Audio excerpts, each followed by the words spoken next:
பதுங்கு குழிகளில் எல்லைப்புற மக்கள் தஞ்சமடைந்திருப்பதாக தகவல் வெளியாகி இருக்கிறது. ஜம்மு, பஞ்சாப், ராஜஸ்தான், குஜராத் எல்லைப் பகுதிகளில் பதுங்கு குழிகளில் எல்லைப்புற மக்கள் தஞ்சமடைந்திருப்பதாக தகவல் வெளியாகி இருக்கிறது. ஆயிரக்கணக்கான மக்களை பாதுகாப்பான இடங்களுக்கு செல்லக்கூடிய அறிவுறுத்தல்கள் கொடுக்கப்பட்டிருக்கின்றன. ஜம்மு, பஞ்சாப், ராஜஸ்தான், குஜராத் எல்லைப் பகுதிகளில் வாழும் கணிசமான மக்கள் பதுங்கு குழிகளுக்கு செல்ல அறிவுறுத்தப்பட்டிருக்கிறார்கள். விவரங்களை மூத்த செய்தியாளர் கணபதியிடம் கேட்கலாம். கணபதி, பதுங்கு குழிகளில் மக்கள் தஞ்சமடைந்திருப்பதா தற்போது தகவல் கிடைத்திருக்கிறது, அது தொடர்பான விவரம். ஜம்மு காஷ்மீரிலே எல்லை கட்டுப்பாட்டு பகுதி மற்றும் சர்வதேச எல்லை பகுதியிலே எல்லை பகுதிகளுக்கு மிக அருகாமையில் பல கிராமங்கள் இருக்கின்றன, மக்கள் வசிக்கும் குடியிருப்புகள் இருக்கின்றன. இந்த இடங்களிலே பாகிஸ்தான் கனரக ஆயுதங்கள் மூலமாக பீரங்கி குண்டுகளை வீசி வருவதன் காரணமாக உயிருக்கு அச்சுறுத்தல் ஏற்பட்டிருக்கிறது என்ற காரணத்தால் அங்குள்ள பொதுமக்களை பதுங்கு குழிகளில் தங்கும்படி இராணுவத்தினர் அறிவுரை வழங்கியிருக்கின்றனர். மாவட்ட நிர்வாகம் அதற்கான ஏற்பாடுகளை ஏற்கனவே செய்திருந்தது. பொதுமக்களை குறிவைத்து தாக்கக்கூடாது என்பது இராணுவ மரபு என்றாலும் பாகிஸ்தான் இராணுவம் தற்போது பொதுமக்களை குறிவைத்தே தாக்குதல் நடத்தி வருகிறது. இதனால் தான் மக்கள் தங்கள் உயிரை காப்பதற்காக பதுங்கி குழிகளுக்கு செல்ல வேண்டிய நிலை ஏற்பட்டிருக்கிறது. பலர் தங்களுடைய இல்லங்களிலேயே ஒரு பகுதியில் இது போன்ற பதுங்கு குழிகளை அமைத்திருக்கிறார்கள். அங்கு அவர்களுக்கு தேவையான உணவு, குடிநீர் ஆகியவற்றை வைத்துக்கொண்டு இது போன்ற குண்டுவீச்சு ஏற்படும் சமயத்திலே அங்கே சென்று அங்கேயே தங்கிவிடுகிறார்கள். பிறகு அச்சுறுத்தல் குறைந்த பிறகே அங்கிருந்து வெளியே வருகிறார்கள். இத்தகைய சூழ்நிலையில் தான் சமீபத்தில் பதட்டம் அதிகரித்ததால் பயன்படுத்தப்படாமல் இருந்த பதுங்கு குழிகள் சுத்தம் செய்யப்பட்டு மக்கள் அங்கே பதுங்குவதற்கான ஏற்பாடுகள் செய்யப்பட்டன.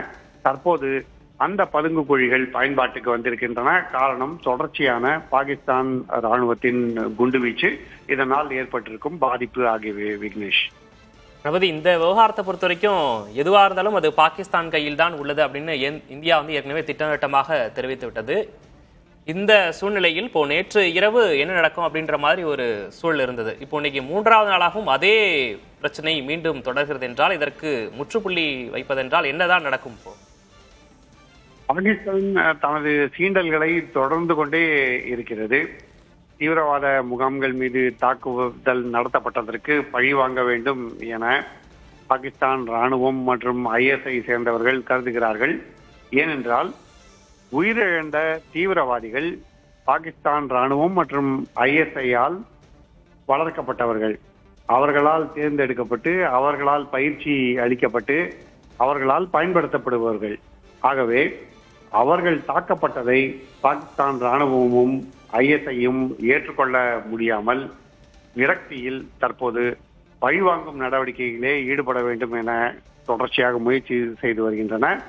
மேலும் உயிரிழந்த தீவிரவாத தலைவர்களில் பலருக்கு பொதுமக்கள் ஏன் அவர்கள் உயிருக்கு அச்சுறுத்தல் ஏற்பட்டது, ஏன் அவர்கள் மீதான தாக்குதல் தடுக்கப்படவில்லை என்ற கேள்வியை எழுப்பியிருக்கிறார்கள்.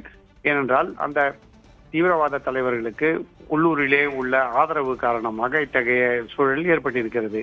இந்த கேள்விகளுக்கும் பதிலளிக்க முடியாத பாகிஸ்தான் ராணுவம் மற்றும் ISI தற்போது எல்லையிலே தாக்குதலை தீவிரப்படுத்துவதன் மூலம் பிரச்சனையை திசை திருப்பி விடலாம் என தொடர் முயற்சி செய்து வருகிறார்கள். விக்னேஷ், நான் ஏற்கனவே இந்த கேள்வி உங்கள்கிட்ட கேட்டிருந்தேன். நம்ம இடைவேளைக்காக நம்ம அதை குறுக்கிட வேண்டியது இருந்தது. இந்த மதவாத பிரச்சனை ஏற்படுத்த பாகிஸ்தான் தொடர்ந்து முயற்சித்து வருவதாக மத்திய அரசு ஒரு குற்றச்சாட்டை முன் வச்சிருந்தாங்க. அதே மாதிரி தவறான தகவல்களை அளித்து உலகை ஏமாற்றுவதற்கான முயற்சிப்பதாகவும் வெளியுறவுத்துறை செயலர் விக்ரம் மிஸ்ரி இப்ப தெரிவிச்சிருந்தார். இப்ப இந்த சூழலில் உலக அரங்கிற்கு இருக்கக்கூடிய வல்லரசு நாடுகள் நேரடியாக பாகிஸ்தானை கண்டிப்பதற்கு வாய்ப்பு இருக்கா? இன்று கூட அமெரிக்கா, இந்தியா, பாகிஸ்தான் 2 நாடுகளுமே இந்த பதட்டத்தை தணிப்பதற்கான நடவடிக்கைகளே உடனடியாக ஈடுபட வேண்டும் என வலியுறுத்தி இருக்கிறது. அதே போல பல்வேறு நாடுகளும் கருதுகின்றன என்றாலும் அமெரிக்கா வெளிப்படையாகவே இது குறித்து தன்னுடைய கருத்தை வெளியிட்டிருக்கிறது. பல்வேறு நாடுகளும் ஏற்கனவே பிரச்சனை தொடங்கிய சமயத்திலேயே பிரச்சனை பெரிதாக கூடாது, இதை வளரவிடக்கூடாது, ஆகவே பிரச்சனையை தீர்ப்பதற்கான முயற்சியிலே 2 நாடுகளும் ஈடுபட வேண்டும் என வலியுறுத்தி வந்தார்கள். பாகிஸ்தானே கூட சர்வதேச ரீதியாக விசாரணை நடத்தப்பட்டால் அதற்கு நாங்கள் ஒத்துழைப்பு அளிக்க தயார் என பகல்காம் தீவிரவாத தாக்குதலை சர்வதேச விசாரணையாக்க எங்களுக்கு ஆட்சேபம் இல்லை என தெரிவித்து வந்தார்கள். இதெல்லாம் ஒருபுறம் இருக்க, தற்போது பாகிஸ்தான் தொடர்ச்சியாக நேற்றும் சரி இன்றும் சரி சீண்டல்களிலே ஈடுபட்டு வருகிறது. அதற்கு முன்பாகவும் பாகிஸ்தான் இதே போல ட்ரோன்கள் மூலமாகவும் ஏவுகணைகள் மூலமாகவும் தாக்குதல் நடத்த முயற்சி செய்து முறியடிக்கப்பட்டிருக்கிறது. ஆகவேதான் தற்போது சீண்டலை நிறுத்துவது பாகிஸ்தான் கையில் தான் இருக்கிறது. பாகிஸ்தான் சீண்டுவதை நிறுத்தினால் இந்தியா பதிலடி கொடுக்க தேவை இருக்காது. ஆனால் பாகிஸ்தான் தொடர்ந்து சீண்டினால் இந்தியா வலுவான பதிலடி கொடுக்கும் என்ற சூழலையே தற்போது நாம் காண்கிறோம். அதையே பிரதமர் மோடி மற்றும் பாதுகாப்புத்துறை அமைச்சர் ராஜ்நாத் சிங் உள்ளிட்ட அனைவருமே வலியுறுத்தி வருகின்றனர். விக்னேஷ், அதாவது இது போன்ற தொடர்ச்சியான சீண்டல்கள் மூலம் பாகிஸ்தானுக்கு இதில் என்ன கிடைக்க போகிறது? ஏன்னா நம்ம பார்க்குறோம் ஒவ்வொரு விஷயத்திலையும் சரி, ராணுவ கட்டமைப்பாக இருக்கட்டும் அல்லது அந்நிய செலாவணி கையிருப்பாக இருக்கட்டும், எல்லாத்திலையுமே மிகப்பெரிய ஒரு வலுவான நிலையில இந்தியா இருக்கு. இது மாதிரி சின்ன சின்ன சீண்டல்கள் என்பது ஒரு அச்சத்தை விதைக்கணும் அப்படின்ற ஒரு நோக்கம் மட்டும்தானா, இல்ல இதனுடைய பின்னணியில அவங்களுக்கு என்ன ஆதாயம் கிடைக்க போகுது பாகிஸ்தானுக்கு? தீவிரவாதத்தை வளர்த்ததன் மூலம் ஒரு கட்டத்திலே அமெரிக்காவிடமிருந்து பெருமளவு நிதியுதவியை பாகிஸ்தான் பெற்றது.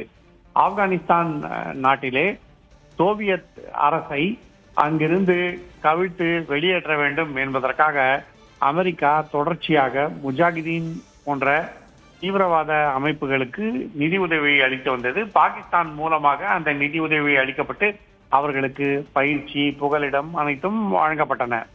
அதே போலவே தீவிரவாத அமைப்புகளை பயன்படுத்தி தான் இஸ்லாமிய நோக்கங்களுக்காக போராடுவதாக பாகிஸ்தான் பல்வேறு இஸ்லாமிய நாடுகளிலிருந்து தொடர்ச்சியாக உதவிகளை பெற்றுள்ளது.